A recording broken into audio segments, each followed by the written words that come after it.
देखो आज मैं बात करने वाला हूँ ऐसे वक्त की जिससे शायद तुम गुजर चुके हो, गुजरने वाले हो या गुजर रहे हो, वो तुम अपने आप देख लेना। पर जिस वक्त की आज हम बात करने वाले हैं ना, वो कोई मामूली वक्त नहीं है, क्योंकि इसमें ही तुम्हें पहली बार पता चलता है दाढ़ी से लड़कियां भी पड़ती हैं। इसमें ही तुम्हें पहली बार पता चलता है प्राइवेसी जैसी कोई चीज भी होती है। यू नो, पर्सनल प्राइवेसी, समझ रहे हो ना?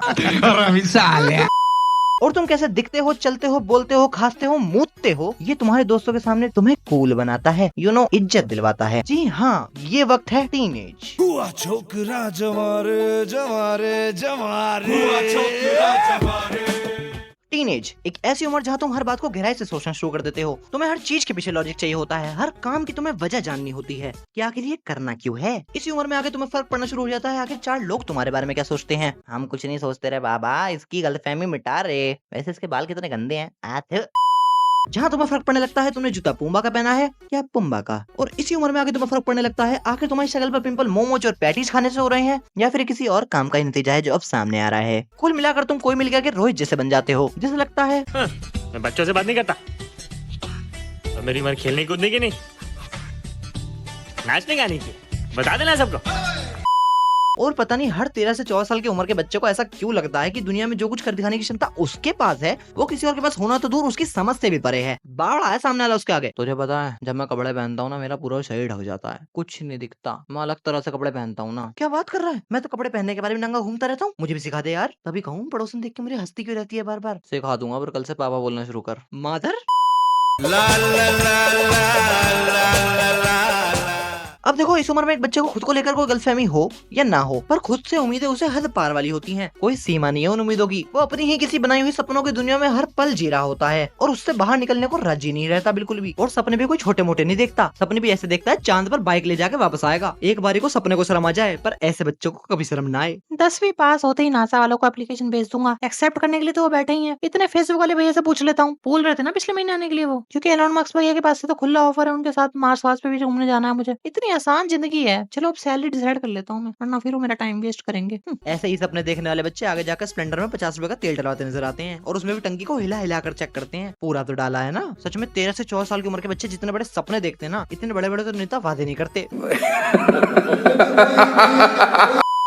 अब देखो, एक बार को एक टीनेज बच्चे को अपनी कमर से गिरते हुए पैंट से फर्क पड़े या ना पड़े, उसे दूसरों की जिंदगी में क्या चल रहा है, वो अपनी जिंदगी में क्या कर रहे हैं, इस बात से उसे कुछ ज्यादा ही फर्क पड़ता है। वो बिल्कुल नहीं चाहता कोई भी कैसे भी उससे किसी भी चीज में आगे निकल जाए, क्योंकि यहाँ बात उसकी इज्जत और ईगो की हो जाती है कि ये मुझसे आगे निकला कैसे, इसकी इतनी हिम्मत हुई कैसे। और इस इज्जत और ईगो को बचाने के लिए अगर उसे छत से नंगा भी कूदना पड़े ना, तो वो खुशी खुद ही कूद जाए कि चलो इज्जत तो बच गई। उसे अपनी जिंदगी में हर पल, हर वक्त, हर क्षण केवल यही लगता रहता है कि सामने वाला बच्चा तो बावड़ा है and only I am the best. उसे लगता है कि दुनिया का ऐसा कोई काम नहीं है जिसे वो नाक में उंगली डालता हुआ ना कर पाए। सब कुछ उसके लिए मानो बालों में कंघी करने जितना आसान होता है। भाई तुझे पता है कल मैंने बाइक चलाई थी। हाँ तो इसमें क्या है, ये तो मैं भी कर सकता हूँ। भाई तुझे पता है कल मैंने अपनी पड़ोसन भगाई थी। हाँ तो इसमें क्या है, ये तो मैं भी कर सकता हूँ। भाई कल तो मैं मर के जिंदा हुआ था। हाँ तो इसमें क्या है। का भरोसा और डेंटिस्ट का सुझाया कोलगेट।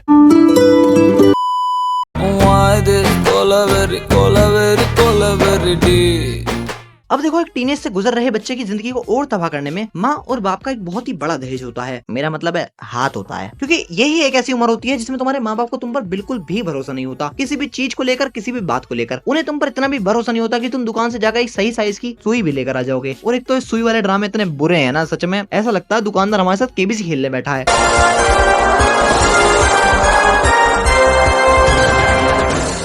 हाँ तो बेटा जी बताइए, आपकी माँ ने आपको कैसी सुई लाने को बोला था? है ऑप्शन ए मोटी सुई, ऑप्शन बी छोटी सुई, ऑप्शन सी मीडियम सुई और ऑप्शन डी काम चलाऊ सुई। मम्मी को तो शायद चद्दर सीलनी थी, तो काम चलाऊ सुई से भी काम चल जाना चाहिए। ऑप्शन डी दे दो आप। और फिर घर आकर जब तुम अपनी मम्मी को ये सुई पकड़ाते हो तो फिर तुम्हारी मम्मी का कुछ ऐसा कहना होता है, अरे ये किस साइज की सुई ले आया तू? मुझे तो रिजाई सिलनी थी, मोटी सुई लाता ना। हाँ तो पहले बताती ना, वहाँ इतने सारे ऑप्शन में कंफ्यूज हो गया मैं, तब तो बोल दिया कि बस सुई लेके आ जा। जुबान लड़ा रहा है बदतमीज, मैंने तुझे 9 महीने पेट में इसलिए रखा था ताकि तू इतनी बदतमीजी कर सके मुझसे। एक सही साइज की सुई नहीं ला पा रहा तू, जवानी में बुढ़ापे में मेरा बोझ कैसे उठाएगा? हाय कैसी नामुराद औलाद है मेरी। रुक जा, तू आज बताती हूँ तुझे मैं। और अगर अब तक इतना सब कुछ कम है तो तुम्हारे माँ बाप के सामने तुम गलती से भी शीशे के आगे तैयार होने की कोशिश बिल्कुल मत करना, क्योंकि शीशे के आगे तैयार होना मतलब बिगड़ना। अगर तुम्हारे घर वालों ने तुम्हें शीशे के आगे अपने आप को निहारते या अपने आप को ठीक करते देख लिया तो वो कतई ही सीआईडी बन जाएंगे, दया को भी फेल कर देंगे। खैर दया तो दरवाजे तोड़ता है, वो जो अंकल आते हैं उन्हें भी फेल कर देंगे। कतई ही सीआईडी की तरह तुमसे पूछताछ करेंगे, कहाँ जा रहा है, किससे मिलने जा रहा है, क्यों जा रहा है, यहीं से काम नहीं हो सकता, घर बैठ जा क्यों रहा है, यही किताब मंगा देंगे, यहीं पढ़ लियो। भाई साहब बच्चा अगला बोले क्या, हाँ भाई बाल भी काट रहा है, पैंट भी अंदर को दबा रहा है, शर्ट पे भी प्रेस कर रखी, कैसे किसी को लेकर भागेगा। अब देखो इस सवाल की नजाकत को बहुत ध्यान से समझना, ये बहुत ही सीरियस सवाल है, इसे कभी भी हल्के में जवाब मत देना। मैंने गलती करी थी, आप मत करना। भागूंगा क्यों, ऑटो में ले जाऊंगा ना। अरे विमला लाइए लाइए डंडा लाइए, अरे डंडा लाइए, ये तो भागने को तैयार बैठा है, ये तो नाक कटवागा हमारे समाज में। निकाल भी निकाल, डंडा निकाल, आज इसका सारा भागना निकाल दू भाई। अरे मैं तो मजाक कर रहा था, तो कुछ तो बस दोस्तों आज के लिए इतना ही। और देखो आसपास जो आवाज आ रही है ना वीडियो में, उसे तुम इग्नोर कर देना, क्योंकि देखो आसपास इतनी ज्यादा बारातें गुजर रही हैं, इतनी ज्यादा बारातें गुजर रही हैं। पता नहीं फरवरी का महीना है या फिर बारातों का महीना है, इन दिनों में लोगों को क्या हो जाता है, इतनी शादियां तो लोग कभी भी नहीं करते। क्या बोल रहा हूँ मैं, छोड़ो। तुम्हें वीडियो अच्छा लगा तो इसे लाइक कर देना, और देखो तुम्हें तुम्हारी पड़ोसन की कसम है, चैनल को सब्सक्राइब कर लो। मैं मिलता हूँ तुम्हें अगले वीडियो में। और देखो अगर रिस्पॉन्स अच्छा आ गया तो इसका पार्ट 2 भी ले आएंगे, क्योंकि हमारी ऐसी है ना, वो गलतियां बहुत सारी हैं, तो आ जाएगा पार्ट 2 भी। मैं मिलता हूँ तुमसे अगले वीडियो में, तब तक के लिए टाटा।